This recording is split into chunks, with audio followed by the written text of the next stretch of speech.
तुम्हाला मी आजच्या व्हिडिओमध्ये सांगणार आहे की शॉर्ट्स व्हिडिओचे थंबलाईन कसे चेंज करायचे। तर त्यासाठी काय करायचंय, तुम्हाला तुमच्या युट्यूब चॅनलवरती यायचंय। शॉर्ट व्हिडिओची थंबलाईन चेंज करायला आपल्याला YT स्टुडिओचा काही उपयोग होत नाही। यासाठी तुम्हाला तुमच्या युट्यूब चॅनलवरती यायचंय। ज्यावेळेस तुम्ही तुमच्या युट्यूब चॅनलवरती येता त्यावेळेस तुम्हाला तिथे दिसतंय की युअर व्हिडिओज, यावरती आल्यानंतर तुम्हाला शॉर्ट वरती यायचंय। शॉर्ट वरती आल्यानंतर तुम्हाला तुमच्या ज्या कुठल्या शॉर्ट्स व्हिडिओचे थंबलाईन चेंज करायचे त्याला तुम्ही क्लिक करायचे। तुम्ही शॉर्ट्स व्हिडिओवरती आल्यानंतर वरती तुम्हाला 3 डॉट्स दिसतात, त्या 3 डॉट्सला क्लिक करायचे आणि मग एडिट म्हणायचे।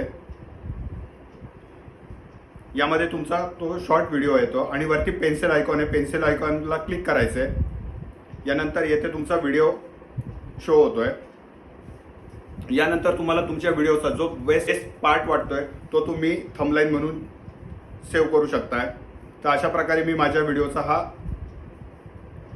व्हिडिओचे हे थंबलाईन मी सेव्ह केलेले आहे।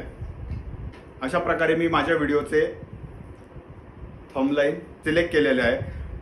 हे थंबलाईन सिलेक्ट केल्यानंतर वरती तुम्हाला राईट क्लिक मार्क दिसते, याला आपण क्लिक करायचंय।